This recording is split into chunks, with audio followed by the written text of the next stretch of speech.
BC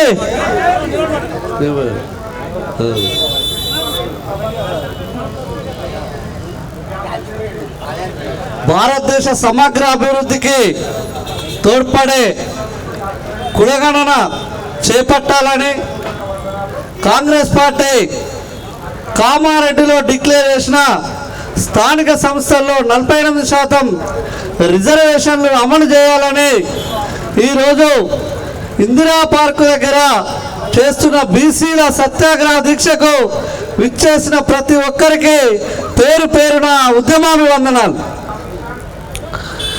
ఈ కులగణన అంశము ఎలక్షన్ల ముందేమో, ఎన్నికల ముందేమో ఓటు మల్లన్న అవుతుంది, అధికారంలోకి వచ్చిన తర్వాతనేమో బోర్డు మల్లన్నలాగా ప్రతి రాజకీయ పార్టీ ఎన్నికల ముందు మేము చేస్తామంటారు, అధికారంలోకి రాగానే మాట మరలేస్తారు. ఇది 2010 సంవత్సరంలో కాంగ్రెస్ పార్టీ హామీ ఇచ్చింది, మేము మొదలు పెడదామన్నది కేంద్ర ప్రభుత్వము అప్పుడు అటకెక్కించింది. అటు తర్వాత ఎన్నికలకు రాకముందు భారతీయ జనతా పార్టీ మేము అధికారంలోకి వస్తే ఖచ్చితంగా మేము కులగణన చేపడతామని భారతీయ జనతా పార్టీ ప్రకటించింది.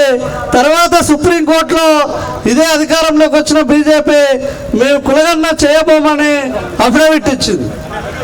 భారతీయ Janata Party Congress party double action తోటి వాళ్ళకు ముందే తెలుసు, ఎన్నికల ముందు మనం హామీ ఇచ్చి తర్వాత మనం ఎగ్గొట్టినా మనల్ని ఎవరు పట్టించుకోరని. అదేవిధంగా కాంగ్రెస్ పార్టీ గమనించి అసెంబ్లీ ఎన్నికల ముందు కామారెడ్డి డిక్లరేషన్ పేరిట కులగణన చేపడతామని 42% స్థానిక సంస్థల ఎన్నికల్లో మేము రిజర్వేషన్లు బీసీలకు ఇస్తామని హామీ ఇచ్చింది. అసెంబ్లీ ఎన్నికల తర్వాత గద్దెనెక్కిన తర్వాత మర్చిపోయింది. కానీ మళ్ళీ పార్లమెంట్ ఎన్నికలు రాగానే వస్తున్నాయని గుర్తు రాగానే మళ్ళీ 48 ఆర్డర్ నెంబర్ 26 జీవో ఇచ్చి మేము కులగణన చేపడతామని గవర్నమెంట్ జీవో కూడా తీసుకొచ్చింది. ఏది పార్లమెంట్ ఎన్నికల ముందు జీవో తీసుకొచ్చినా కూడా మళ్ళీ కులగణన అటకెక్కించి మళ్ళీ బీసీ గుర్తించేందుకు బీసీ కమిషన్కి అప్పచెప్తామని వాళ్ళు సన్నాహాలు ప్రారంభించారు. ఈ నేపథ్యంలో అప్రమత్తం కావాల్సిన బాధ్యత మన బీసీలందరి మీద ఉంది. కాబట్టి మనందరం అప్రమత్తమై ఈరోజు బీసీల సత్యాగ్రహ దీక్ష చేస్తున్నాం. వారి పార్టీ అధిష్టానమే సాక్షాత్తు దేశవ్యాప్తంగా మేము కులగణన చేస్తాము, 50% రిజర్వేషన్ల క్యాప్ నిషేధిస్తామన్నారు. కానీ వారి అధిష్టానం మాట నిలబెట్టుకోకుండా ఇక్కడ రేవంత్ రెడ్డి ముఖ్యమంత్రి దాన్ని అటకెక్కించిండు.